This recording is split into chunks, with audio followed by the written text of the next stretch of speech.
Termites! The pub is open! It was actually open just a little bit before you got here. What are we drinking? Okay, it's all the rage. The White Claws, have you had? Now everybody has brands of these. Everybody has. I got these for free. And I really don't like them in general. I think most of these seltzers taste like weeds, like grass, not like pot, like actual, if you took weeds and put them in a blender. But the black cherry is acceptable. There's other versions of it too besides White Claw. Now everybody's doing it Corona, and the flavor's getting really out of hand. And I just too many that are ridiculous. Spicy pineapple. Spicy pineapple. What the fuck? There's no such thing as a spicy pineapple. I love it. It's a big day, Termites, because in honor of March Madness, well, I'm gonna wait to do that. But first of all, did you know, this is important, where'd Dolly go? Dolly, our Queen Dolly, got a new ice cream flavor in her honor. What? It's, yep.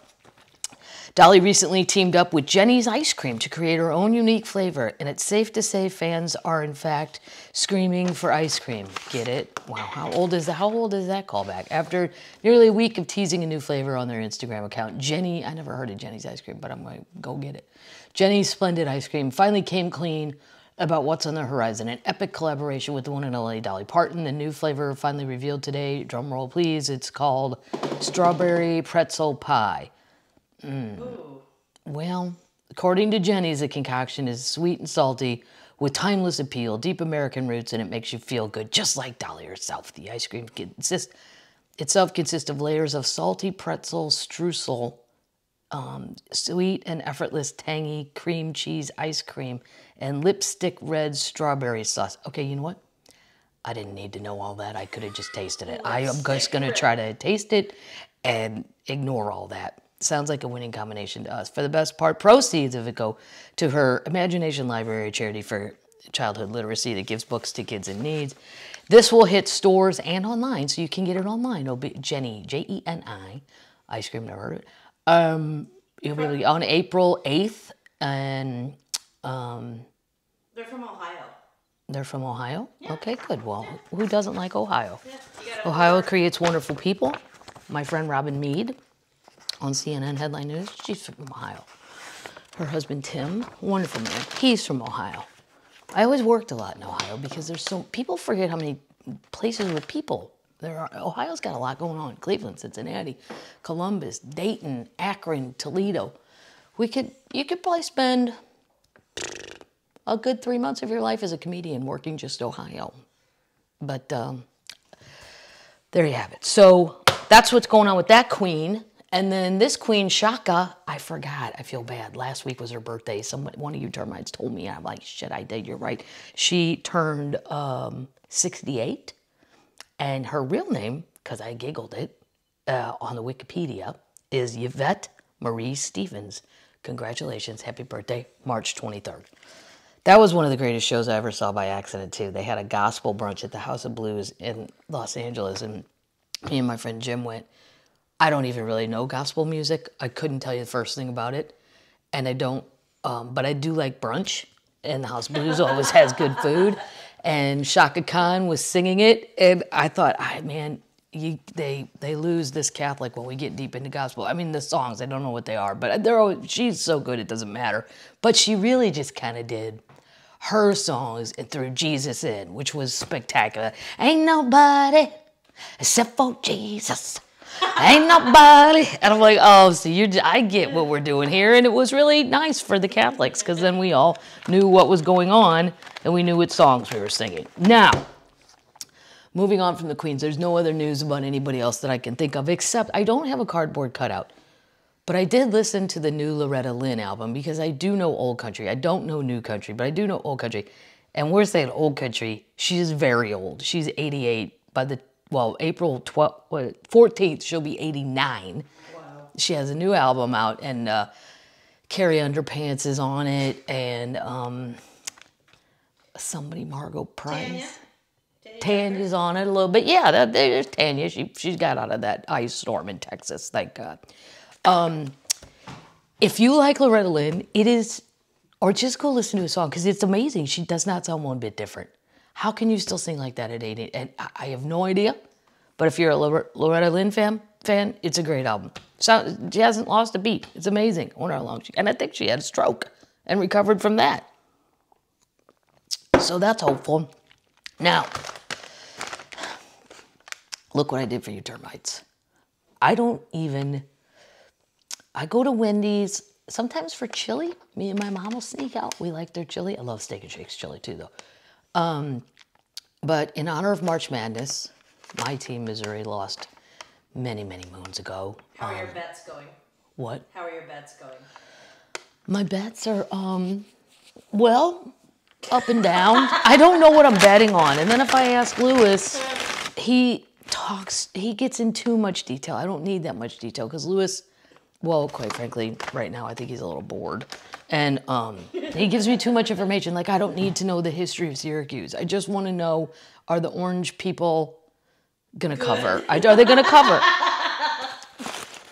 Now, I went and got this because if you've been watching March Madness, Charles Barkley is talking about this constantly. It's the new Wendy's honey chicken biscuit for breakfast. Oh. Well, I don't like honey, so I probably not going to like this, and I don't like it. But here's the thing. There's not enough honey if you like honey to make you happy, and there's just enough honey on there to annoy you if you hate honey. But I shouldn't have gotten that. I mean, I wouldn't have picked this anyway. I just wanted to review it. The YouTube people, the biscuit's good. It's always good. But then they ruin the biscuit because there's honey on it, and you can eat around it, but it's just a piece of fried chicken. I mean, the chicken wars have gotten so goddamn out of hand. I'd rather have chili for breakfast from Wendy's but if you like honey, here's what I would say. Get this and then add your own honey extra, because there's not, it's just, I don't remember what I paid for it, but it's not for me, but if you're a honey person, the biscuit's good. That's all I can say about Wendy's honey chicken bit. I bet you, I don't know, maybe Charles really does like it. Maybe he's just getting paid to say that. What do you think? I think well, who knows? I don't know. If you like chicken, it's fine. I just don't like honey on top of it. And it's bland. If you're getting a chicken biscuit, you're not going to Wendy's. You're going to go a lot of other places. A lot of other places for a chicken biscuit. Now, moving on to this. Hidden Valley. This is great. Deluxe cheese and ranch dip. Garlic Parmesan. Delicious. I haven't tasted it, but I have full faith in it. That was great. You got a Ritz cracker. Home run. Well, it's on a Ritz cracker. I didn't have anything else to use. My third thing for review is Cheez-It. They made a white cheddar loaded popcorn. Now, it's great, but I would just rather eat the white cheddar Cheez-It. But if you like popcorn, though, this thing that's really good. It's probably horribly fattening. 12 grams of fat. Oh my God, look at the sodium. 15 grams of carbs, sodium. It just says stroke. That's what it says. Gross. So there you have it. If you're in the mood for white cheddar popcorn, go for Cheez-Its, because I know everybody sells it. But the Cheez-It one is really good. I'd rather just have the Cheez-Its, but that's just me. All right, let me clean this up. White cheddar makes it fancy. It is fancy. All right. We've already got the queen out of the way. Updates! I hope you guys are screaming that on Zooms. I'm so fucking sick of Zooms. You know what? I'm not doing them anymore either. Because now people are just using it as an excuse. All the crap we used to do with just a phone call, everything was fine. And now they've gotten spoiled. And here's the thing. Does anybody really like it? I don't. No, I don't think anybody does. But like, I have to have a call about a thing. A year ago, that would just been a phone call. Right. Well, nobody's Zoom. As a matter of fact, I'm going to try to get out of that bullshit part of it. There's no reason that I have to put on lipstick and makeup to have a phone call. Plus, there's some weird delay. And then people are looking, everybody's looking like at themselves or oh shit, my 10-year-old kid just ran in the background, or I wouldn't even know that if we were on the phone. You could be doing your hair, you could be naked, it doesn't even matter. It's great. The phone was great. I'm trying to bring back the phone. That's my thing. Update. China, this is important because of our Everest conversations. I saw your guys' comments. Everybody's on board that lady, we got to find out why she's not on a poster at REI, the one who's climbed it 9 times. This is kind of, I didn't even know there was a controversy. After more than a decade of dispute and controversy, China and Nepal have finally agreed on how tall Mount Everest is. Well, good for them. The world's highest peak, which sits at Nepal's border with Tibet and the Himalayas, stands, then they do meters. We won't understand that. 29,032 feet. Officials from both countries announced on December 8th. This means that this is less than a meter higher than previously recognized height.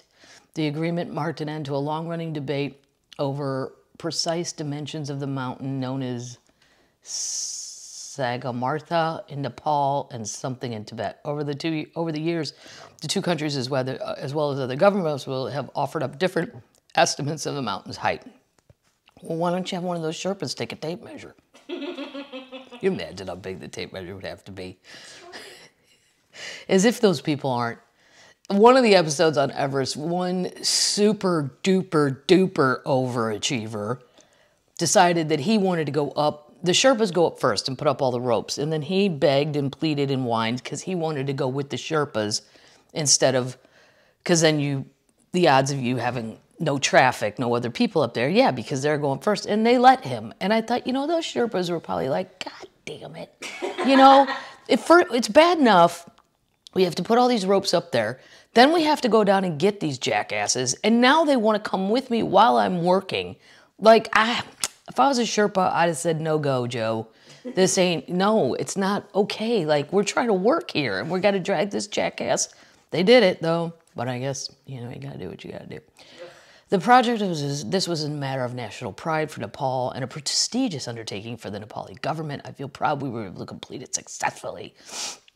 So that's it. In 2005, a Chinese survey of the mountain said that it stood at about 29,015 feet. So we've gained 16 feet. Great. And what? Come on, just call it. Call it 29. Round up. However, since the research was not authorized, the country did not recognize this, and blah, blah, blah. In 2015, the height may have changed because of a 7.8 magnitude earthquake hit Nepal. 2 years later, the Nepali government for the first time kicked off its own long and arduous mission of remeasuring the height.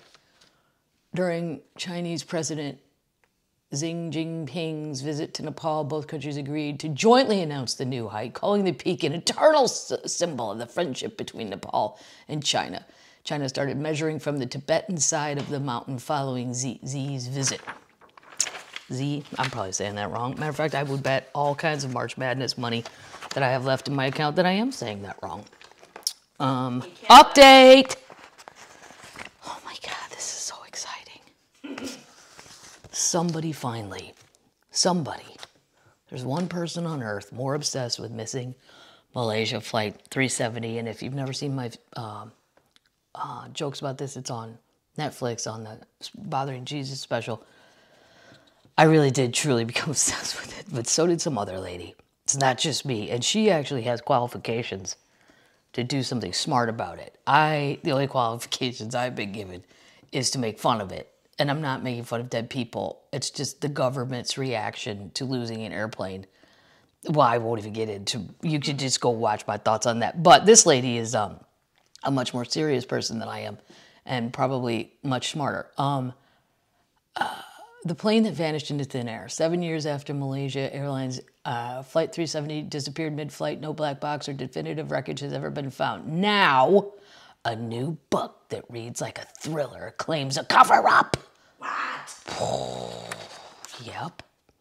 Florence Deschangy covered the disappearance for the newspaper Le Monde, that's the French paper, in a new book. So she's a reporter and a real writer. She examines the information surrounding it. On March 8th, 2014, Malaysian Airlines 370 was flying from Kuala Lumpur to Beijing.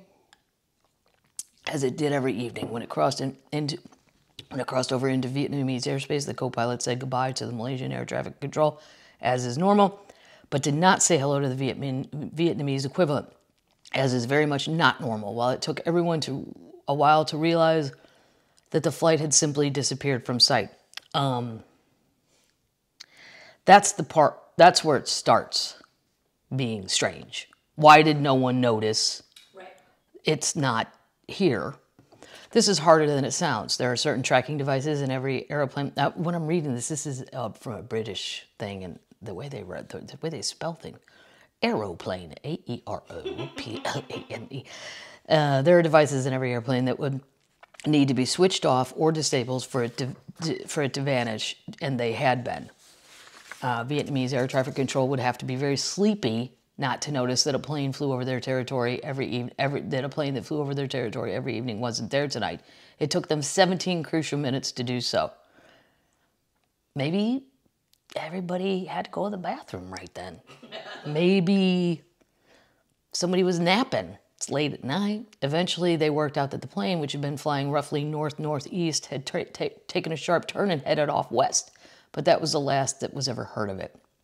It was the first plane to disappear entirely without explanation since Amelia Earhart in 1939, which means we've not gotten better as a globe since then, since almost 100 years ago.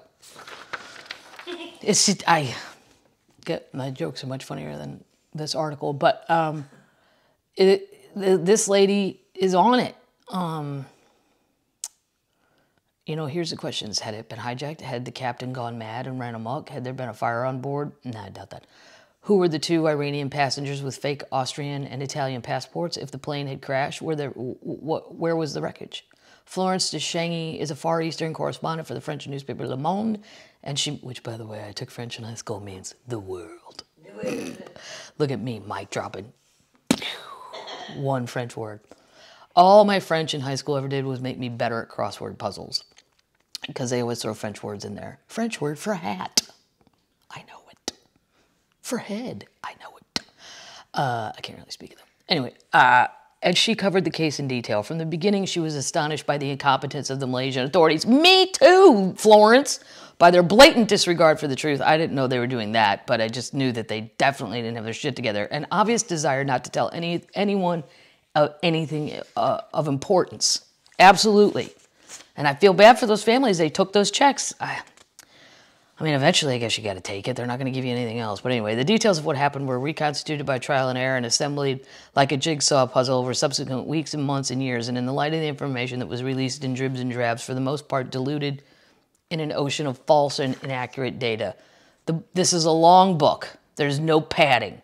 She is a remarkably thorough researcher who clearly became fixated with the case as of any MH370 obsessives she met. See, she met him via the internet. Here's the problem. Jokey the Clown, I don't really go on those chat room things. I don't even know how to get in a chat room. I know, I talk to you guys. I answer YouTube comments and stuff. But these chat rooms that are specific, I guess you just Google it. But so maybe I should have gone into that. But I probably would have never come out of that sinkhole. Probably better I didn't go to that. No, that'd be bad. People often say that nonfiction books read like fast-moving thrillers, but this one genuinely does. The Iranian passengers turned out to have bought their forged passports in Thailand. Malaysian Airlines refused, quote, for security reason, to explain how travelers with forged passports had been able to buy airline tickets. Well, at least they had passports. We got an older lady running around America, jumping on planes with no ID. No. At least, well, Malaysian Airlines should have said that. Well, I mean, at least our people had stuff. You just got people wandering on the planes and sitting down. Fucking walk on, sit down. That lady, I don't know why no one's doing her life story. They said that they refused to explain how travelers with forged passports had been able to buy tickets. Interpol said they were not known terrorists. Apparently, Iranians do this all the time to avoid being identified as Iranian at airports. What? I don't know about that. I had some Iranian friends in Los Angeles. I don't feel like they hid that. The lead fizzled out, having been the focus of all the news coverage for about 48 hours. Next up was the pilot. Remember that one? I kind of think he did it, but I got to read this book. Next up was a pilot who became the victim of a concerted smear campaign. He had a whole simulator in his house, and he did that route. They have it on the thing. That is very strange. I don't. One source said he was divorced. Another said his wife and children had moved out of the family home the day before the flight. A third said he was a political fanatic. There were reports that his diary was blank past the date of March 8th. All untrue. I didn't know that. He was even discovered to have distant relatives in Pakistan, as though this alone would make him, if not culpable, at least suspicious. Yeah, that's not right. Meanwhile, a technology company in London said the plane's path could be determined by tracking handshake pings, silent electromagnet signals that sent the plane to the plane even after they had turned their tracking machines off. Unfortunately, these pings weren't designed for finding lost planes, and no one has done it before. The number crunching was vast, but the company did the calculations and determined that the plane had actually headed south towards the Indian Ocean. Here we go again. Wrong ocean. Purely on the basis of this very shaky evidence. Right, a search and rescue mission was set up in the Indian Ocean. Even though the area to be searched was huge and essentially unsearchable, Australia, the nearest landmass, was in charge. Which also, if I'm Australia, you know, you gotta find your own shit, guys. I can't be looking for your lost items. Like, I thought it was awfully nice. You got a crew? And I mean, what are you gonna do, charge them? I mean, you can't. What do you charge for that? I mean, it's very nice, but Australia took this on based on this information that probably was shaky at best, is a perfect way to put it. Their window of opportunity was small, as the plane's black boxes, which emitted their own beeps, would switch off after 30 days. It turned out much later that the battery in one of them, I talk about that in my act, had actually died more than a year earlier. No one bothered to change it. But here's what's crazy. This flight is flying today. You can go online and buy a ticket and book yourself on this exact flight. Knowing they don't even change the batteries in their black boxes, I'm not getting on the plane. Normally I wouldn't know that shit. It's the same. I won't get on Spirit because I'm not flying on a yellow plane. I think it's bad luck. I don't know why I think that. Yellow. Some culture, yellow is not a good color. I think it's the Asians. I think it's gambling. But what Asians? Google that. It's bad luck, I think. And some Asian culture likes the number 4, so I always try to find 4s, just in case they're right. Chinese. The Chinese say yellow's unlucky, right? It represents the earth. It represents the earth? Yeah, which has nothing to do with gambling. No, that has nothing to do with gambling. No. And, well, here's what I don't want. My plane to land in the earth. I want it to land on the earth. They prefer red. They prefer red. Yeah, okay. I know red is lucky. Love it. Mm-hmm. And they're very suspicious. Yellow means good fortune. Yellow means good fortune. Yep. Oh. Yeah. Well, maybe Spirit knows that. I don't know, but I know I know that the Chinese gamblers are super duper superstitious because 100 years ago when they built the MGM, the newer one, they had a giant lion, the MGM lion, and that was the entrance. And then the next time I went, and I was working there because there was a club in there, Catch a Rising Star. There was a comedy club in MGM Grand. The lion was gone, and I'm like, that was the coolest thing about this thing. I thought it was the coolest thing I'd ever seen, and they had to move it and then replace the entire front because the Asians wouldn't walk in because they thought it was bad luck to walk into the mouth of a lion meant you were going to lose all your money. Oh, wow. And I thought, well, now see, this dumb lady didn't even consider that. I just thought because it had giant eyes, I thought it was super cool. But anyway, back to this. Literally nothing. The operation was ruinously expensive. It cost them $103 million. That's how much Australia paid to look for that plane. Wow. An abject failure. Nothing was found, not even a seatbelt. When it came to the art of bungling a search operation and providing deliberate or accidental misinformation, Australia ran Malaysia pretty close. The writer writes, brutally, chunks of dead planes started to turn up on beaches around the region. The best hope was that a flaperon, what they now call ailerons, was washed up on the shore of Reunion Island near Madagascar. The French, who were investigating as reunion is one of theirs, said that they were almost certain it came from Flight 370. The Malaysian Prime Minister, who came across as slightly shadier than Don Vito Corleone, announced his certainty that it had come from the plane. But the flaperon had lost its ID plate, and they're so securely attached that it really shouldn't have done. They found out that the ID plates are routinely removed when the air parts are recycled, so the flaperon could have come from any old plane. That's addressed to my act as well. She thinks it might even have been planted there. Oh. I don't know about that. Why did everyone lie? Because although the Malaysians didn't actually want the puzzle solved for reasons that would become clear if you read the book, probably if they're held responsible, you're going to get more than the bullshit check they gave those people. Right. I'm going to read the book, but I bet that was it. France was trying to sell arms to Malaysia. Oh, they wanted it to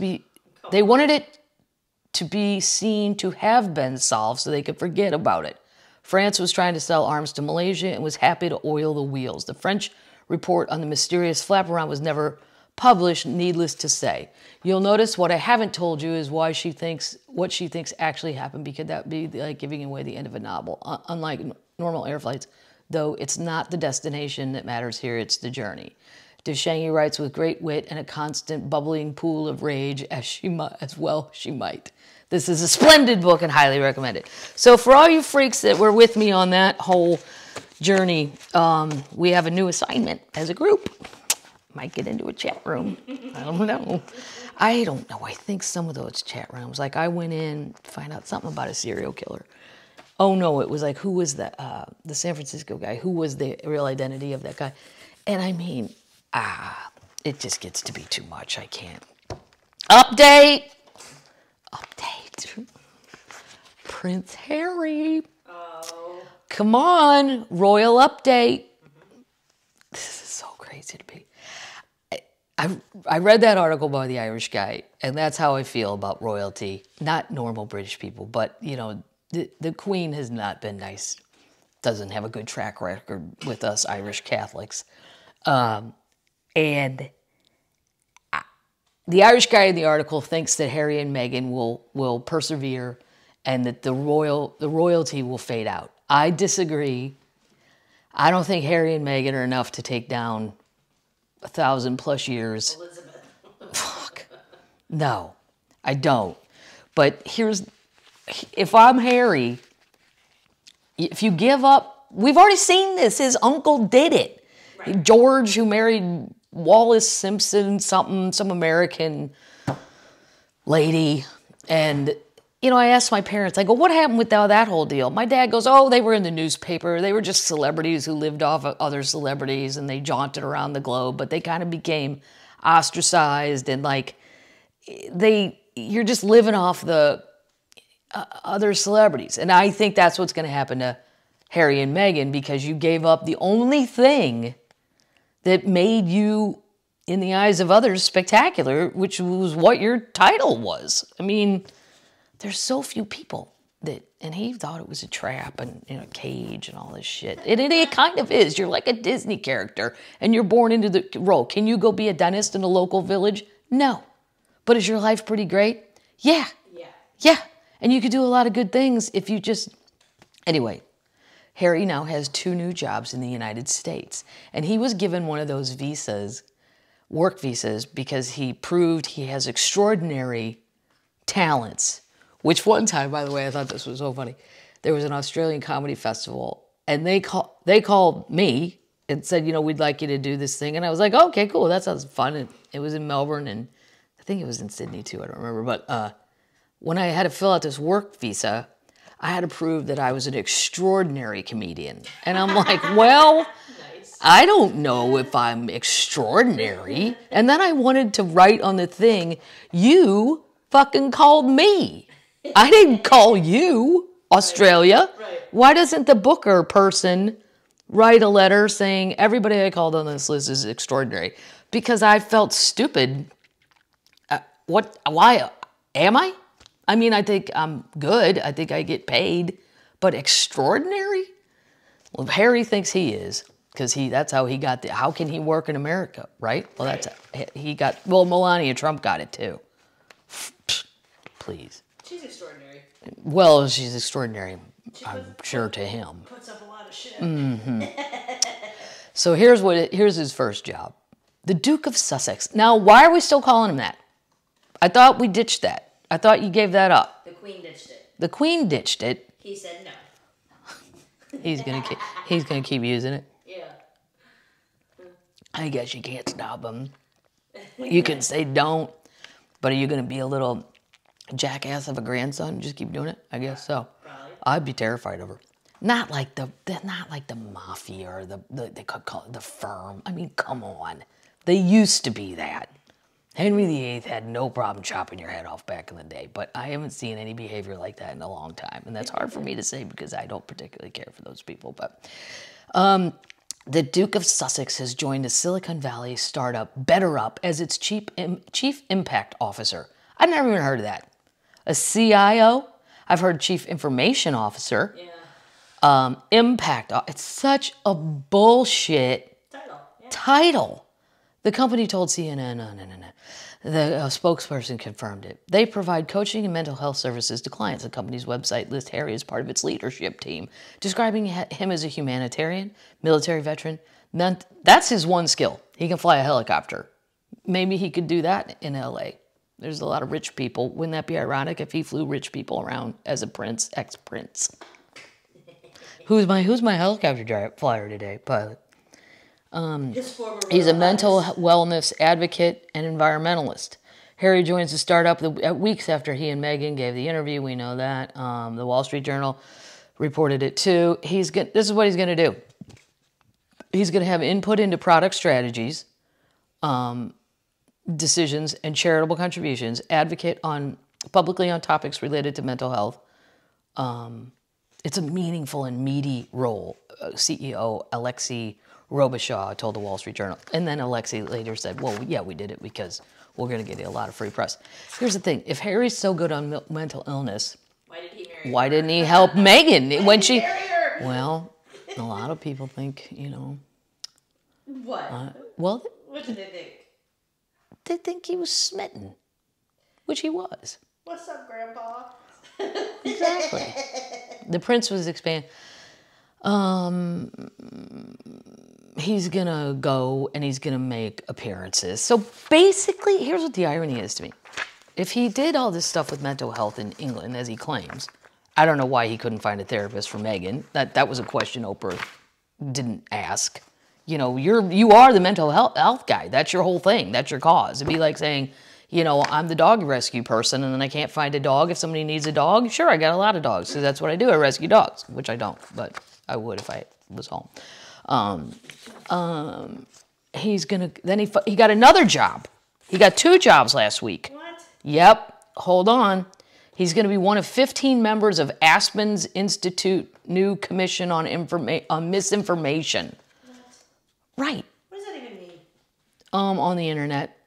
It means that like all the shit on Facebook that's fake, and I like it when my parents believe the fake pictures. Did you see they found Bigfoot in Omaha in a Target? Nope. But I can't wait to see what you're talking about, Bob. So Congress could do this. His appointment, the irony of the misinformation is him and Meghan were accused of spreading misinformation in their bombshell. Like they said they got married privately before that. They did not. I mean, you could... Then they apologized and said, okay, that wasn't really true. Sorry, we lied. Yeah, sorry, we kind of lied. Well, we didn't lie. We thought... The firm made us lie. We said we loved each other in the backyard, that counted. And guess what? No count. It did not count. He blames the press for leaving England. We know all this. So now he has 2 jobs. And then they have his picture on the Aspen Infocommission.org. And then there's a picture of Harry. Prince Harry, the Duke. See, no bullshit. You're not a prince anymore either. Right. I don't think you get to do that. Do you? Nope. I think so. The Aspen Institute, the irony of that is the biggest investor in that whole thing is the guy who is responsible for Craigslist. What? Right. Craig Newmark. So it's Craigslist. Get it? I didn't know that. How many fucked up things have happened because of Craigslist? And this guy's going to be in charge of misinformation? I mean, wow. So Congress couldn't fix Facebook, but Prince Harry's going to fix Facebook. He's going to fix all this stuff. You got to just trust. Whatever. This is what he wants to be doing, they said. I don't need to read all that. It's boring. Update! Remember I told you guys about the Banksy painting that they were going to sell to raise money for house workers? Sold for $23 million. Isn't that nice? That's great. Yeah, so they'll get to $23 million, and it's sold. It's one of the hospital workers as superheroes. So that's a nice ending to a nice story. Now, what are we watching? Well, here's what we're going to be watching. You guys might be excited about this. I love any kind of documentary about people, really. There's a new one about Tina Turner, and it's Tina Turner meets New Generation with new moving documentary.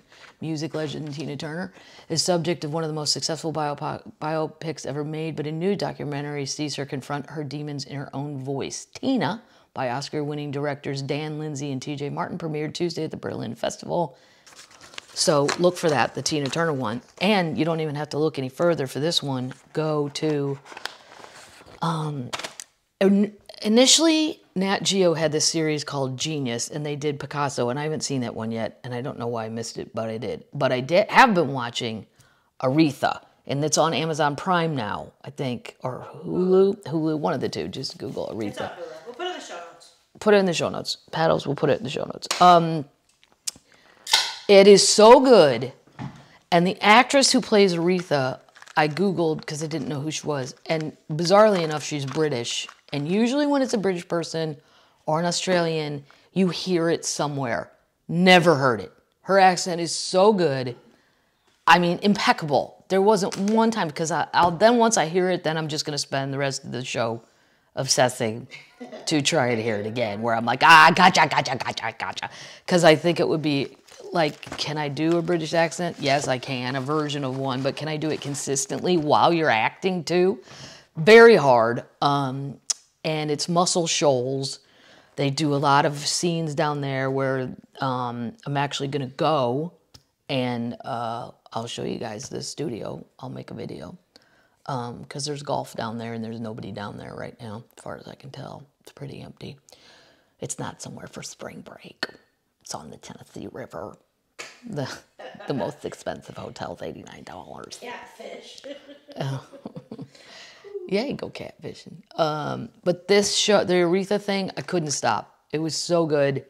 Everybody in it. And the one guy, he's the guy who played Johnny Cochran, I think, in the OJ thing. I think it's the same guy. I meant to Google him. The guy who plays her dad. Cecil L. Franklin. Mm-hmm. CeeLo Franklin, whatever. So I would highly recommend that. And you can binge the crap out of it. His name is Courtney B. Vance. Courtney B. Vance. That was his name? That's the actor's name. Oh, the actor's name. Courtney B. Vance. Yeah. Mm-hmm. Did he play OJ? Did he play Johnny Cochran? He played Johnny Cochran. Johnny Cochran. Yep. Great. He's good in everything, but he's really good in this. So that's the end of our updates. Now we're going to move on to some stories here that I think... This is another one. People have guts. Anybody that gets involved in fraud, the amount of guts that it takes to carry this shit through. And this is literally shit. A married pair of San Francisco entrepreneurs were indicted Thursday on multiple federal charges in the latest twist of a saga once trendy, now bankrupt fecal matter testing startup. Yeah. Gross. Well, there's those ones about colonoscopy where you're supposed to mail your shit in a box, and I don't know if those seem valid, but this is about testing for what we'll have to read. I don't really understand. I didn't really understand it when I read it, but it's another Theranos type thing where they're getting all these investors, they're claiming they have this thing and they don't really have a thing, and people, $60 million. I mean, who gives money like this? Zachary Schultz Apte and Jessica Sunshine Jessica Sunshine Richmond, co-founders of the defunct microbiome testing company Ubiome, are accused of bilking their investors in health insurance. Federal investigators said they were indicted Thursday on multiple charges, including conspiracy to commit securities fraud, conspiracy to commit healthcare fraud, and money laundering. Their court appearances have not been scheduled, and it was not immediately clear if they had attorneys who could speak on their behalf. The guy's 36, the woman's 46, founded by Ubiome in 2012 as a direct-to-customer service called Gut Explorer. Customers would submit a fecal sample that the company analyzed in a laboratory, comparing the consumer's microbiome to others' microbiomes, prosecutors said. The service cost less than $100 initially. I still don't know what I'm supposed to know from Don't you have a doctor? Why are you mailing your shit to people you don't know? The company grew to include clinical tests of gut and vaginal microbiomes, which were aimed to be used by medical providers so Ubiome could seek up to $3,000 in reimbursements from health insurance companies. The federal indictment states that Ubiome sought upwards of $300 million in reimbursement claims from private and public health insurers between 2015 and 2019. The company was ultimately paid more than $35 million for the tests that were not validated and not medically necessary. Right. I don't even understand what we're supposed to be finding out. I understand the commercial on TV, you're going to find out if you have colon cancer. It's insurance fraud. I know it's insurance fraud, but why initially, what were they telling you could find out from doing this? Like, I get... Probably colon cancer or something. Doesn't matter. Well, they're not doing it matters to me because I don't understand why people would do it. Like, what are you gonna... Like, I refuse to do any of those, send me your DNA. Oh, bullshit. I might still have to commit a crime in old age. I'm not giving you my DNA. You know they're selling that crap. They'll say they're not, but do I trust that? Not really. But I understand why it's tempting, ancestry, all that crap. I just wouldn't give daughter of a lawyer. I wouldn't give away all that information for nothing. I just don't get what I'm supposed to find out. Like, I understand Theranos, they're telling you with your blood type, they do blood testing like everybody else does. But other than colon cancer, together they founded Ubiome received funding from Silicon Valley investors like 8VC in San Francisco and Andreessen Horowitz in Menlo Park, which hold 22 to 10% stakes in Ubiome, respectively. For a time, they were the latest upcoming business determined to disrupt the medical testing industry. In 2018, Richmond was even named an innovator winner in Goop's The Greater Goop Award. And at its peak, Ubiome was valued at $600 million. Wow. They began their startup... They married in 2019. The year their startup began its death spiral. In May, the FBI raided the offices, and Ubiome suspended all testing and put the pair on administrative leave in October, just a month after filing for bankruptcy. The company went into liquidation and shut down. Then they compare it to Elizabeth. They false painted a picture as a company with a strong track record of reliable revenue through health insurance reimbursements for its test. Ubiome's purported success in generating revenue, however, was a sham. The defendants are also accused of falsifying documents, lying and concealing the facts about their billing model when asked by insurance providers, as well as misleading and defrauding their investors. So we'll have to see what happens to these two people. I did not know that all this medical world, this testing shit that you could just bill. And you should see we'll put it in the show notes, but there's a picture. This Jessica Sunshine, she really does look like sunshine. She looks very happy, very normal. You wouldn't think that this lady was out doing sneaky things. Bad sneaky things. Bad sneaky things. Asking for your shit in a box. Yeah.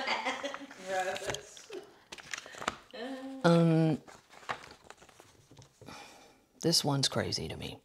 So this is a British woman whose name's Sarm, S-A-R-M, Heslop. And then it's an American guy named Ryan Bain. This is a big... I think this is going to end badly for Sarm. Police investigating the disappearance of Brit Sarm Heslop, who vanished at sea from her boyfriend's catamaran, are now questioning his claims that she boarded the boat as they scour CCTV on the U.S. Virgin Islands. So this is what's crazy, too. I have a comedian friend who does cruise ships all the time. Comedy on cruise ships. And once you get out there, there's no real cops. There's no real anything. And even the closest cops available, not really paid that well, probably not going to do a great job. Let's go back to Natalie Holloway and Aruba, right? What really went on there? Once you get into these islands, you best be careful, is what I'm saying, especially ladies. Be very, very careful whose boat you're getting on, all that crap, because ain't nobody coming to look for you. Probably not. You're gone, you're gone. And then, you know what the excuse is always? I don't know, she got drunk.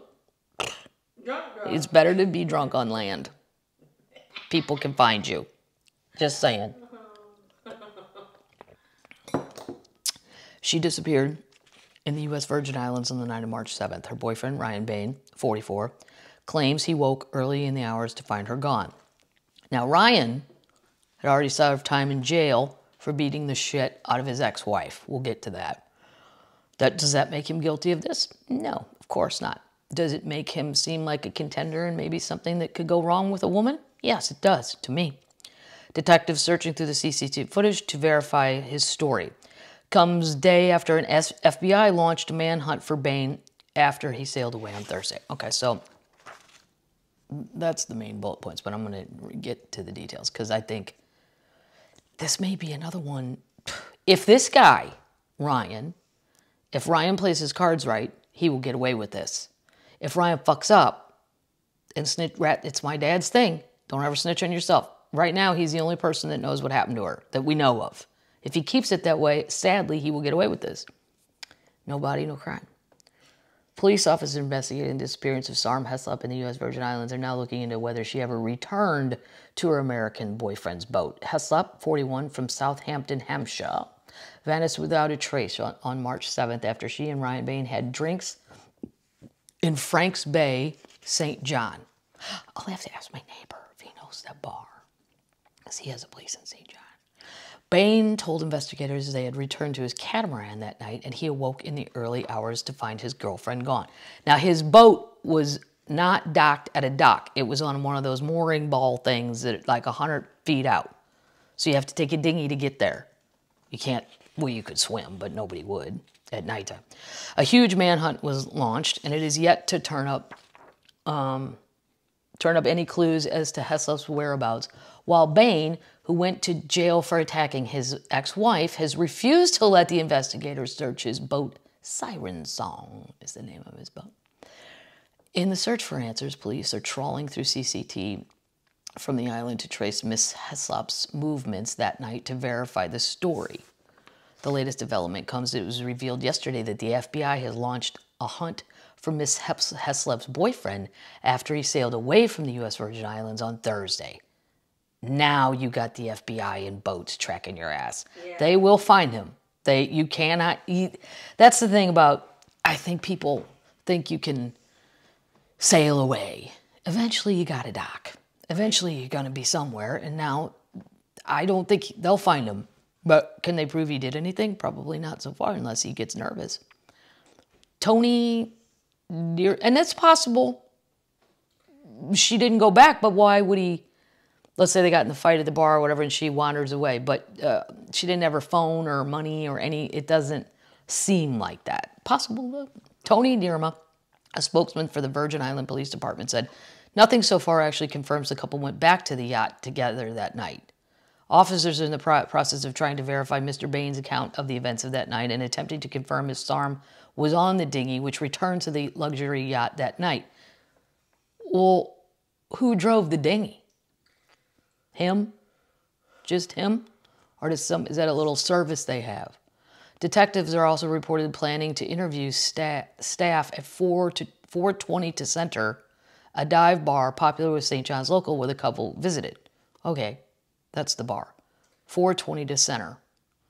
What a hard name for a bar. Yeah. Right? Yeah. I mean... They should name it Spankies or something. Yeah, Slappies. Right. Slappies is fun. Where were you? Slappies. Slappies. Let's go to Slappies. It sounds fun. Let's go to 420 Center. Sounds like something my dad would choose. Well, it's based on the latitude and longitude. I thought that was kind of clever. Great. Clever, Dad, but hard. Federal agents have chartered a boat. Oh, this is bad for Ryan. To track down Bain, 44, who disappeared Thursday from St. John, where his luxury yacht had been anchored for several weeks. Bain was last seen on Wednesday afternoon after taking a dinghy to shore before returning to his 47-foot catamaran with a plastic bag, sneakers, and towels. His yacht had been anchored at the same secluded spot in Frank Bay for weeks, but was gone Thursday morning. Authorities need a search warrant to board the 500. It's a $500,000 vessel. That's not that much for a boat that's sailing. I mean, obviously it's a lot of money, but for a boat that's out in the ocean, I don't know. I don't know if knowing that a regular boat you see on a lake is probably $100,000. I don't know if that's enough to make me feel safe. They have yet to obtain one because Heslep's disappearance has not been classified as a criminal inquiry. Okay, she's been missing since March 7th. Yeah. Okay, yes, if her family says she wouldn't do it, it's not like her, which they've said, then it's a crime. You have to at least pretend it's a crime and start acting like it is a crime. And maybe the greatest story will be it wasn't a crime. Maybe she wandered off with somebody else. Everybody would be happy if that was the ending. But to just go, we're not going to do shit because it's not a crime yet. When's it a crime? When you find the body? When? Ugh, it's so frustrating because that's what happened with the Natalie Holloway thing. They wait too long to get started, and I get it. They're probably getting paid shit money, and there's probably not. How many cops are on the island of St. John? 20? 4. 4? Just 4? Heslop, here's another problem I have, met Bain on Tinder 8 months ago and traveled to the Caribbean to work as a cook on Siren Song, which he charters out for more than $2,000 a day. Okay, I know some people have had successful Tinder or online stuff, but if you're a woman, if you Googled him and really did it, like I would pay for whatever those services, whatever they're called, track person or find a person or whatever, even if it's $25, you would have seen his criminal record. Right. And then you may not have gone. But clearly, she either didn't care or how much did you Google Ryan before you decided to go to the Caribbean? According to friends, the pair took their dinghy to Cruise Bay, the island's main tourist hub, for dinner and drinks on March 7th to celebrate a successful charter. Bain claimed he woke up around 2 a.m. by an anchor alarm, which triggers an alert if the boat strays from its position, and found her gone. So now we're doing the Natalie Wood thing. Right. I don't know, I got up and she was just gone. She failed. What, I mean, who would do that? Nobody would do that. Police say Bain was advised to ring the U.S. Coast Guard, but it later emerged they did not receive the SOS until 11:46 a.m., 9 hours after he realized she's missing. Come on. If that's somebody you love, you go crazy and you call somebody right then. Right. Coast Guards boarded Siren Song twice, but when detectives asked to conduct a full forensic search, Bain exercised his constitutional right to say no, reportedly on the advice of his attorney. Why does he... Oh my God. David Caddy is his attorney. He's similar. He was reluctant to talk about the night Heslop vanished when the Daily Mail, that's where the story is, caught up with him on shore on Wednesday, stonewalling our questions, saying no comment 4 times. While police confirmed they're scouring CCTV to understand whether Miss Heslop even returned to the catamaran, they've also learned of possible stumbles in the inquiry related to the video evidence. A barman at 420 to Center confirmed to Detective so-and-so, Richard Dominguez, a Virgin Islands-based FBI agent who assisted the Virgin Islands, that he saw the couple during his shift. In his initial conversations, Bain said he finished dinner and went straight back to the boat at 10 p.m. with SARM. There are at least a dozen cameras overlooking the shoreline where the couple landed their dinghy and the 50-yard walk to 420 to Center. However, many of the devices are used to live stream footage to the beach, to social media, capturing party scenes and pretty sunsets, but not to record. So they're just live things. So, I don't know. I think the FBI boat, this is where this should be live. Why can't somebody make this live? I would watch that in between basketball. Like, I want to see the FBI boat. I want to see what kind of boat they have. I'm interested. And I want to watch them follow Ryan And I want to watch him get on Ryan's boat. And why you're the last person that was seen with her, I think, yeah, you're a suspect. I don't know how they proved that. I don't know enough about law. I can ask my dad. In the Virgin Islands. In the Virgin Islands. Well, that's the problem. This is the problem with doing women, especially because, you know, it's usually dudes killing women. It's not, well, women do kill men. Did you ever watch the show Snapped? I do a big joke about it in my act. I love that show. I love that. But women don't, I don't know, it's more of a retaliatory thing than it is a predatory thing. Women usually snap when they snap because, well, you pushed us too far. You went over the line. We put up with a lot of shit, and then snapperoonie. Yeah. This was pretty cool off that subject, because there'll be updates on that. I'm not letting that, I'm a dog with a bone on that story. I believe he has done something to that lady. I don't think she is in the water, because I think she would have turned up. She's probably on land, and maybe he didn't come back with her. He came back empty-handed. He did something bad on land, I think. Because the one article, I skipped over this, but let me see if I can find it. What he did to his ex-wife, the reason he went to jail, I mean, it was violent, like knocked her teeth out and shit, like crazy shit. Like, not just, not that any of it's good, but it's too much to find. But he has a temper. That is clearly displayed. So I will keep you guys updated on that. This amazes me. A rare painting by Dutch Impressionist Vincent van Gogh of a street scene in the Parisian neighborhood of Montmartre, which is my favorite area. I've been to Paris, and I love that place. It's my favorite city in the whole, well, I mean, I can't count Ireland because I just love everything about it, but European city, like, yeah, Paris. Anyway, he painted a street scene of there. Will be publicly displayed for the first time. Now, who's hoarding this shit? Right. I think in the movie Terms of Endearment, Shirley MacLaine had some, like, painting in her room that she showed to Jack Nicklaus. It was like a Van Gogh or something. And I thought, do people really own those and just have them in their bedroom? Like, I guess they do. Wow. This one was painted in 1887. It's remained in the same family collection for more than 100 years. They've kept it out of the eye of the public. That's terrible. Who would do that? I mean, let it be at the museum where you live, wherever you live.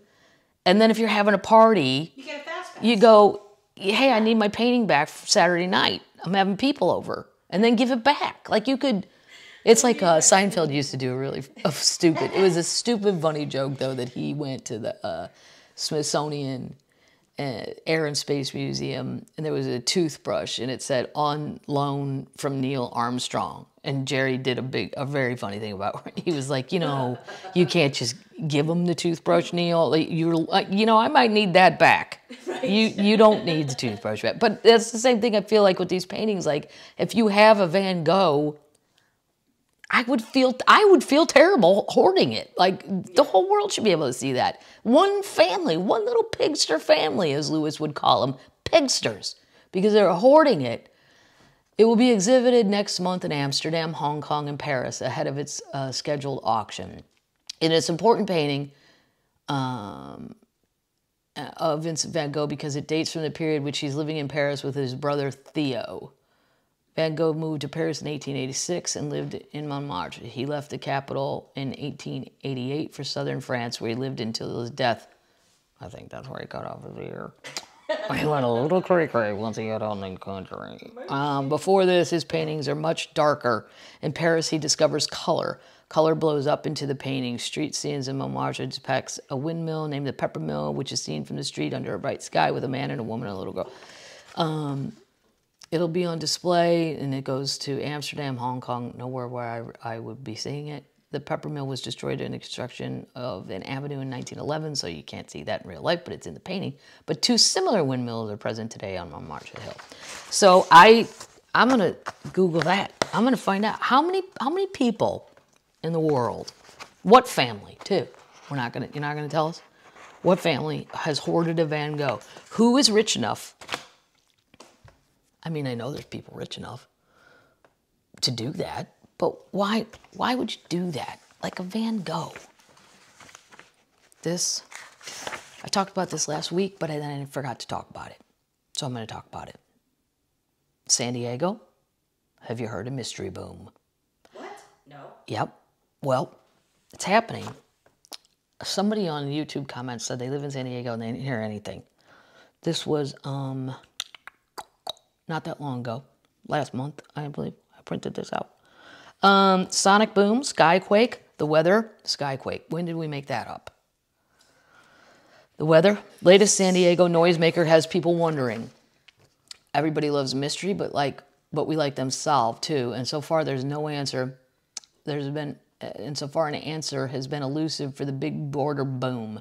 It rattled windows, shook doors across a large swath of San Diego and Tijuana late Wednesday. So it would have been Wednesday before this. Well, 3/13, March 13th. Anybody in San Diego? Did you hear it? Did you feel it? Jangling the nerves of residents who experienced a noisemaker just last month and one a year earlier. What was that? The region joined a list of communities from coast to coast that are defined in part by unexplained going-ons. Mysterious shaking rattles San Diego County again. This website, Strange Sounds, trumpeted in a headline this week. It wasn't always aural. Aural? I can't even say that. 30 years ago, thousands of San Diegans were drawn to what some believe was the apparition of a slain girl on a blank billboard in Chula Vista. But the unexplained loud shaking noises are the most common, sometimes falling under the general terms of skyquakes. On the East Coast, enigmatic booms are known as Seneca guns. The name draws from a lake in upstate New York, the setting for a short story, Lake Guns, written in 1850 by so-and-so. It's a sound resembling the explosion of a heavy piece of artillery that can be accounted for by none of the known laws of nature. The report is deep, hollow, distant, and imposing. The lake seems to be speaking to the surrounding hills. Okay, well, I don't know about that. After Wednesday's boom here, though, the first thought, many people, this being California, was earthquake. That's what I would have thought. But the United States Geological Survey says no. Their seismic activity sensors recorded nothing. This being San Diego, belonged to the home-time military. Right. Camp Pendleton. I've done shows there. That's what I would have thought. Those little soldier guys and girls are doing crazy shit over there that they can't tell us about. That's what I would have thought. That wasn't one of ours, said Commander Zachary Harrell, a Navy spokesman who noted that the planes breaking the sound barriers are required to do it far off the coast. The Marines, they didn't respond to a request for comment. Local defense contractors testing some kind of newfangled weapon? Mum was the word there too, as it is usually with classified project. In 2012, when a similar boom rattled windows along the coastline, initial not us deep denials from the military gave way to an admission. The pilots in two Navy FA-18 aircraft had been showing off for guests aboard the carrier Carl Vinson during a family cruise. So maybe, but I don't know. Did you feel it? Did you hear it? Hit me up on YouTube comments. Tell me. I lived in Los Angeles for a while, against my will. I had to for work, but I never heard anything in LA like that, ever. Nothing. Moving on. Okay. This is gonna sound super cynical and negative. Maybe not negative. I think it's just an honest observation. But when people are too happy, I don't trust them. I feel like they're covering up something. When you meet somebody that's so over the top, I think it's positivity. It's not happy that bugs me so much. It's the positivity. Joel Osteen. Joel Osteen. I'll tell you who does the best. Joel Osteen really is my comedian friend George Wallace. And he actually knows Joel, and he likes Joel. I think Joel is full of shit, but I love George, so therefore I will tolerate Joel. No, not like him. Like, I don't know, just regular people that are super duper duper positive, like the eternal cheerleader that never stop. I just feel like they're not actually dealing with reality. And then I think I don't trust them. And then I think they're crazy. Because life just isn't, it's fun, but anyway, this article finally backs me up. I'm so glad somebody actually said it. Because it's so annoying when people go, well, let's just look on the bright side every single time. Sometimes, you know what? Let's not. Let's just sit with this. Let's just sit with this pile of crap and go, hey, it's a bad day, and have some beers. You don't have to go, well, you know, it could be worse. Here it is. This is Laura Gallagher, PhD. I feel that I'm aligned with Laura. Raise your hand if you've ever heard of, well, at least, ... or it could be worse, or look on the bright side, or other expressions that are often offered in response to real negative emotions. You've likely been on the giving or receiving end of such phrases such as these, which means you've experienced what is called toxic positivity. Oh my God, I run from those people. While it is well-intentioned, toxic positivity suppresses emotions. Yeah. That can lead to stronger negative emotions such as anxiety and depression, which can also manifest itself as physical illness. Experiences of toxic positivity are not limited to well-meaning friends and family. It's also increasingly taking hold in the workplace as leaders lean into optimism in the face of massive COVID-19 economic and social impacts. The phrase toxic positivity means only focusing on the positive things while ignoring, suppressing, or avoiding anything that may trigger negative emotions. Yes. I worked at a restaurant. Well, I've worked at a ton of them. But one of our managers at Stuart Anderson's Black Angus Cattle Company, are you familiar with that? I put in a good decade there. I got a diamond cow pin for 10 years of service. Nice. Yeah. Yeah. I still have it. It's in my jewelry box. Not many diamonds. It's more of just, it's a square cow. That was their emblem. But we had a manager once, and his name was Fred. And there were a lot of managers over the years, but Fred was a toxic positivity guy, and he only spoke in terms of ships. And I just kept saying, dude, we're not on a fucking cruise ship. We're at a steakhouse in St. Louis on land on a service road on the side of the highway. Stop with the, but for some reason he liked, but it was always toxic positivity. And the sales thing, and let's give Terry a round of applause for upgrading people from cheesecake, the fucking creme brulee or whatever. I was always at the bottom. I was always at the bottom, yeah. Kathleen, you're not doing very good on your upselling. I know, because when people tell me no, I believe them. Terry's annoying. Terry annoys the shit out of them, and they eventually just fold and go, fine, we'll have the whatever. Anyway,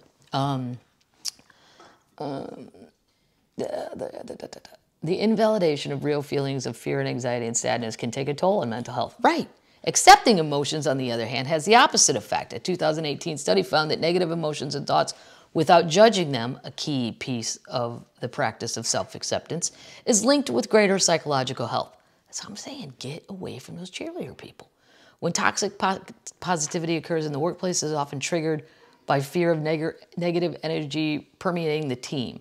When it happens when people in the organizations are discouraged from saying what they are really thinking and feeling. Right. The result is that people start to withhold a lot of their own thoughts and feelings, creating high levels of emotional labor, projecting one set of emotions while actually feeling others. The first casualty of this type of environment is trust. Right. See, I didn't even read that part. That's my initial feeling. I don't trust you. And that could be wrong, but I just want to get away from those people. Especially if you're your boss. I don't even think, like Fred, the manager, only bothered me like once a week. But here's the other thing when you work at a restaurant. At the end, he would go, we'd have to have meetings on Sunday mornings. How much does that suck, right? And then he'd go, are there any questions? Oh, you know what the cool people do? Don't ask questions. Just don't, and the meeting's over. We don't talk, meeting over. There's always somebody that's going to go, I have a question about the new prime rib. Oh, shut up. Who cares? There's nothing we can do about it. It's the prime rib we've been given. We give it to the people if the people order it. That's the end. And anyway, toxic positivity can also ramp up triangulation. What? If, for example, a leader focuses on getting teams to be positive and is not actually listening to what people are struggling with, then that person who is struggling will start to talk to others instead of going directly to the person who could help them solve the challenge. When healthy conflict and honest conversation is discouraged, businesses and performances will suffer. That's right. Secretly, I wouldn't even try to sell upgrade shit because I didn't want Fred to be happy. See how, yeah. You're combating it. Listen, I'm here to wait tables. I'm not here to sell shit. I'm here to take an order, go get food, bring it out, be nice. Especially upgrading alcohol. When people say, I want a Jack and Coke, I'd say any kind of specific Jack. I mean, if they say I want a rum and Coke, any specific rum? No, I'm good with then I'm good with what they just said. Well, you know, you can try our Captain Morgan's. It's really good. Plus, who's got the time for that? We're in a Tournament Burnham Steakhouse. I mean, it's not fine dining. That's the other thing I wanted to scream at Fred. This is not fine dining. It's just above Sizzler. Below Ruth's Chris. It was actually pretty good. I liked the food. And it was a barn atmosphere. I liked the inside. It was fun. Toxic positivity shows a lack of compassion. I agree. Something that leaders need to exhibit now more than ever in these turbulent times. When someone's feeling upset and about something and your response is, try to be more positive. You're basically communicating to that person that they are wrong for what they're feeling and for being open about it, what they're feeling. This denies, minimizes, and invalidates authentic human emotions and is the opposite of compassion. Thank you, Laura. I couldn't agree more. When people exhibit, and then it goes into the workplace, how you just got to get away from those people. If they're at your job, get away from them. My initial gut instinct, usually I do not have gut instincts. I'm the last person to figure out, like, somebody's bad. I would have been the last lady still eating lunch with Jeffrey Dahmer at the chocolate factory where they worked, going, he did what? No, he seems so nice. We talked about, you know, the baseball and the Milwaukee Bucks, and what do you mean he ate people? What? I just don't catch on. There are other friends of mine that will catch on quickly and go, there's something weird about that guy. I'm like, really? I didn't sense, but I do catch on to toxic positivity. And it's not that I'm negative. I'm just realistic. No, I'm cynical. I'm very cynical, but that's not the same as being negative. Negative means I'm coming in with a already made up feeling, and I don't have a made up feeling. I don't hardly ever have feelings about people like that. I just don't catch on. Yeah.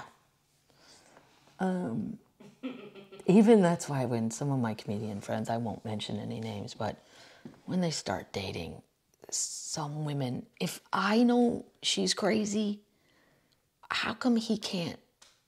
I don't know. Like, first introduction. Oh, man. She's a fucknut. And they don't, it takes them years to figure it out.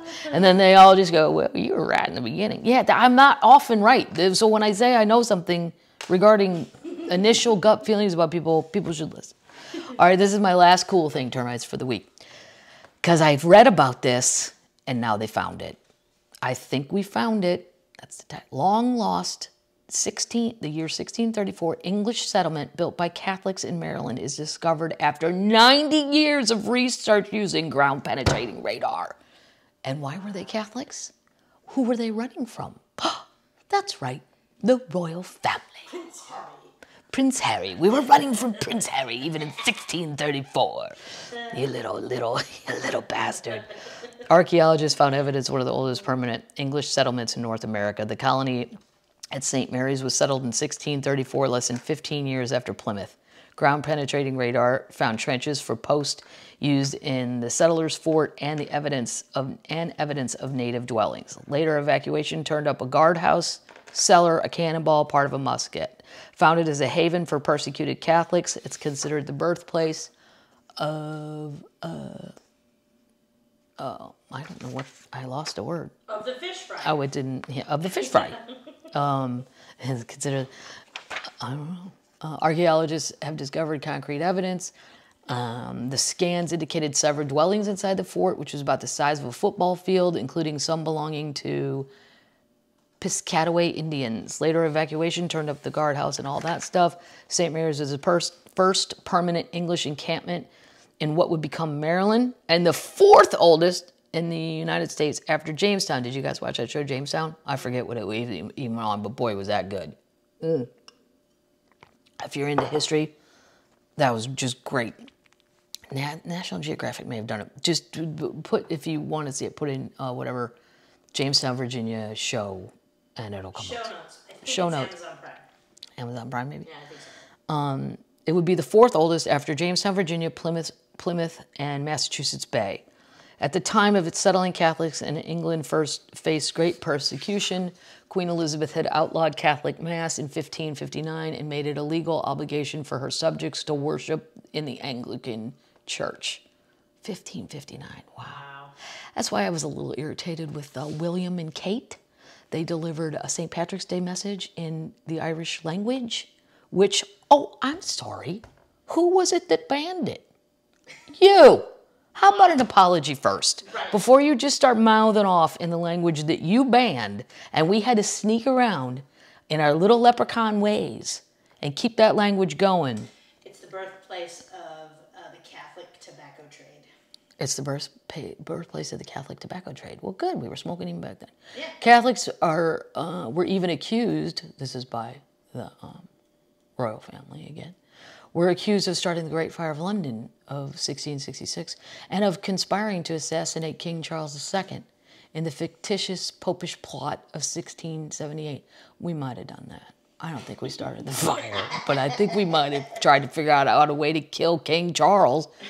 Lord George Calvert had been born to a Catholic family in Yorkshire, but he was pressured into converting as a child. After his wife's death in 1622, he returned to the religion of his youth and made plans to form a colony in North America that would be a haven for persecuted Catholics. That's a ballsy guy. I mean, to get on a ship and come over here when there is no America, it's just land with Indians, and you don't know if you can make it to a winter. That's when you watch Jamestown. If I was any of those women, well, or the men, but the women, I would have just cried. I would have cried and quit and smoked if they had tobacco. I would have just chain smoked and said, I made a terrible error. I want to go back. Get me out of the mud. I get it. I can't. These Indians are nice, but some of them aren't, and we shouldn't be here. I couldn't have made it as a founding father, that's for sure, or founding mother, or whatever they call the women. I'm a founding mama. Calvert died shortly before the Maryland colony received its charter from King Charles, but his son Leonard carried on the dream. He commissioned 2 ships, the Ark and the Dove. Oh, what nice names. To set sail from the Isle of Wight in November of something. I cut it off, I don't know. He took 300 colonists, including Catholic and Protestant settlers, Jesuit missionaries, and indentured servants. Wow, really? Servants even then? They arrived in southern Maryland the following spring. They established their community on the cliffs overlooking St. Mary's River, where the Piscataway Indians had a half-abandoned settlement. There's still much researchers don't know about the relationship between the settlers and local tribes, according to Regina Faden, executive director of the something. We know the colony of Maryland did not begin with an immediate level of conflict and violence, probably because the native people and English settlers were aware of the fraught beginnings of Virginia and the Massachusetts colonies. Yeah, a lot of shit went on there. He negotiated Governor Calvert negotiated purchases half of the village from the Indians and a local branch in return for textiles, axes, hoes, and other metal tools. Yeah, I think they got ripped off on that, but the deal was they could remain in the other half of their settlement until fall so they could harvest their corn crop. Then they would have to vacate. But the colonists eventually abandoned the settlement too and left little obvious trace of their presence. I wonder why they left. That's the Jamestown thing. You just don't know. How did these people, what happened? Records of the fort remain, though, and Travis Parno, an archaeologist and director of research and collections at Historic St. Mary's City, had been working with geophysicist Tim Horsley to determine the exact location since 2017. On Monday, they found it. They confirmed they found it. It's so cool. They believe the fencing around the fort was about 12 to 14 feet tall. Parno was on vacation when Horsley detected the imprints from the post and texted him saying, I think we found it. That had to be so exciting for them. When the English arrived in St. Mary's, they were welcomed with open arms by the Yaocomoco Indians, who showed them how to survive and provided them with shelter. They started relocating north, the Indians did, by raids of hunting neighboring tribes and invited the settlers to live in the witch huts or thatch huts they had left behind. Later evacuation turned up evidence of a brick cellar guardhouse, we know that. The trigger guard for a musket, pieces of pottery, and a cannonball. Researchers found a quartz arrowhead dating. Oh, my mom will be so jealous she didn't find it. Her and Jeff Foxworthy. Somebody out arrowheaded your asses. The researchers also found a quartz arrowhead dating back 4,500 years, millennial before Europeans set foot in the New World. There are evidence that the native people have been in the area for approximately 10,000 years before the English arrived. Plans to announce the discovery last year were put on hold because of COVID. As the first settlement established as a haven for both Catholics and Protestants, St. Mary's is considered to be the birthplace of religious freedom in America. I found a most convenient harbor and a pleasant country lying on each of its side, said the first governor, Leonard Calvert.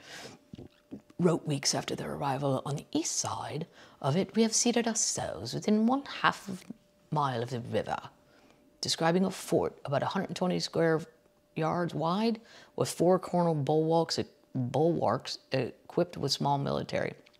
They've been looking for this site since the 1930s, and there have been hundreds of digs since the 90s. The outline of the fort, doesn't even matter. Anyway, so there you go. Now that's the kind of story that I would like to talk about with Lewis, and he'll tell me no. So that's why I have a podcast, so that someone, you guys, will listen to what I think is interesting and cool, and I get excited. I'd like to go there and see if they're going to dig it up. What's down there? Is there an outline? Their story? Because I'm a history nerd, kind of. Lewis doesn't like me to tell him those things, and he wouldn't care about he wouldn't care about most of the things I talked about today. He wouldn't care about the lady missing, because he'd say that's what happens when you go to those crazy places. Yeah. He would care about the Tina Turner thing. I think he likes biopic. Anyway, all right, termites. It's springtime. Get out there, plant your stuff. Go to Lowe's, get some flowers. You planted your tulip bulbs. I have tulip bulbs that I planted. The ones from Kroger, one of you guys told me. I didn't know this. You cut the bulbs off and then go. Now, here's the thing. I'm not really going to water them. I'm not doing it. I planted them. And I'm just going to let Mother Nature do whatever happens. We'll see if the Lord wants them to grow. Put them up by the boat trailer so they don't get run over by a lawnmower. And we'll see. All right. So there you go. Don't forget, honey biscuit if you like honey. I know. The biscuit's good. White cheddar popcorn. Ranch. Do you have any ranch? Do you have any ranch? I think that's what I'm going to name the tour. And then I'm going to have t-shirts that say, do you have any ranch? This, the garlic Parmesan, assuming you like garlic, and assuming you like Parmesan, that's a winner. This dip, winner. All right. Baby Shoe Madigan signing off. Night-night, termites.